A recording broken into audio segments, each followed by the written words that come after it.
कहानी सीख जो जीवन बदल दे। एक राजा था जिसका नाम रामधन था। उनके जीवन में सभी सुख थे। राज्य का काम काज भी ऐशो आराम से चल रहे था। राजा के नैतिक गुणों के कारण प्रजा भी बहुत प्रसन्न थी और जिस राज्य में प्रजा खुश रहती है वहाँ की आर्थिक व्यवस्था भी दुरुस्त होती है। इस प्रकार हर राज्य में हर क्षेत्र में राज्य का प्रवाह अच्छा था। इतने सुखों के बाद भी राजा दुखी था क्योंकि उसकी कोई संतान नहीं थी। ये गम राजा को अंदर ही अंदर सताता रहता था। प्रजा को भी इस बात का बहुत दुख था। वर्षों के बाद राजा की ये मुराद पूरी हुई और उसे एक पुत्र की प्राप्त हुई। पूरे नगर में कई दिनों तक जश्न मना। नागरिकों को राजमहल में दावत दी गई। राजा की इस खुशी में प्रजा भी झूम रही थी। समय बीतता जा रहा था। राजकुमार का नाम नंदन सिंह रखा गया। पूजा पाठ एवं इंतजार के बाद राजा को संतान प्राप्त हुई थी, इसलिए उसे बड़े लाड़ प्यार से रखा जाता था। लेकिन अत किसी बात की अच्छी नहीं होती। अधिक लाड़ ने नंदन सिंह को बहुत बिगाड़ दिया था। बचपन में तो नंदन की सभी बातें दिल को लुभाती थी, पर बड़े होते होते यही बातें बदतमीजी लगने लगती थी। नंदन बहुत ज़्यादा जिद्दी हो गया था। उसके मन में अहंकार आ गया था। वो चाहता था कि प्रजा सदैव उसकी जय जयकार करे, उसकी प्रशंसा करे। उसकी बात ना सुनने पर वो कोलाहल मचा देता था। बेचारे सैनिकों को तो वो पैर की जूती ही समझता था। आए दिन उसका प्रकोप प्रजा पर उतरने लगा था। वो खुद को भगवान के समान पूजता देखना चाहता था।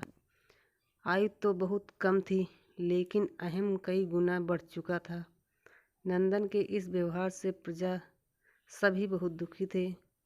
प्रजा आए दिन दरबार में नंदन की शिकायत लेकर आती थी, जिसके कारण राजा का सिर लज्जा से झुक जाता था। ये एक गंभीर विषय बन चुका था। एक दिन राजा ने सभी खास दरबारियों एवं मंत्रियों की सभा बुलवाई और उनसे अपने दिल की बात कही कि वे राजकुमार के इस व्यवहार से अत्यंत दुखी हैं। राजकुमार इस राज्य का भविष्य है। अगर उनका व्यवहार यही रहा तो राज्य की खुशहाली चंद दिनों में ही जाती रहेगी। दरबारी राजा को सांत्वना देते हैं और कहते हैं कि आप हिम्मत रखें, वरना प्रजा निसहाय हो जाएगी। मंत्री ने सुझाव दिया कि राजकुमार को एक उचित मार्गदर्शन एवं सामान्य जीवन के अनुभव की जरूरत है। आप उन्हें गुरु राधागुप्त के आश्रम भेज दीजिए। सुना है वहाँ से जानवर भी इंसान बनकर निकलता है। यह बात राजा को पसंद आई और उसने नंदन को गुरु जी के आश्रम भेजा। अगले दिन राजा अपने पुत्र के साथ गुरु जी के आश्रम पहुँचे। राजा ने गुरु राधा गुप्त के साथ अकेले में बात की और नंदन के विषय में सारी बातें कही। गुरु जी ने राजा को आश्वस्त किया कि वे जब अपने पुत्र से मिलेंगे तब उन्हें गर्व महसूस होगा।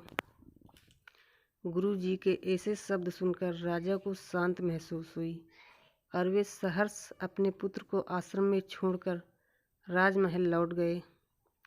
अगले दिन सुबह गुरु के खास चेले द्वारा नंदन को भिक्षा मांगकर खाने को कहा गया, जिसे सुनकर नंदन ने साफ इनकार कर दिया। चेले ने उसे कह दिया कि अगर पेट भरना है तो भिक्षा मांगनी होगी और भिक्षा का समय शाम तक ही है, अन्यथा भूखा रहना पड़ेगा। नंदन ने अपनी अकड़ में चेले की बात नहीं मानी और शाम होते होते उसे भूख लगने लगी, लेकिन उसे खाने को नहीं मिला।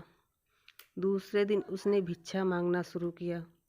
शुरुआत में ही उसके बोल के कारण उसे कोई भिक्षा नहीं देता था, लेकिन गुरुकुल में सभी के साथ बैठने पर उसे आधा पेट भोजन मिल जाता था। धीरे धीरे उसे मीठे बोल का महत्व समझ आने लगा और करीब 1 महीने बाद नंदन को पेट भर भोजन मिला, जिसके बाद उसके व्यवहार में बहुत से परिवर्तन आए। इसी तरह गुरुकुल के सभी नियमों ने राजकुमार में बहुत से परिवर्तन किए, जिसे राधा गुप्त जी भी समझ रहे थे एक दिन राधा गुप्त जी ने नंदन को अपने साथ सुबह सवेरे सैर पर चलने कहा। दोनों सैर पर निकल गए। रास्ते भर बहुत बातें की। गुरु जी ने नंदन से कहा कि तुम बहुत बुद्धिमान हो और तुमसे बहुत अधिक ऊर्जा है और तुम में बहुत अधिक ऊर्जा है जिसका तुम्हें सही दिशा में उपयोग करना है आना चाहिए। दोनों चलते चलते एक सुंदर बाग में पहुंच गए जहां बहुत सुंदर सुंदर फूल थे जिससे बाग महक रहा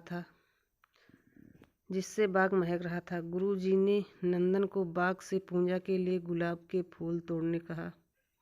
नंदन झट से सुंदर सुंदर गुलाब तोड़ लाया और अपने गुरु के सामने रख दिया।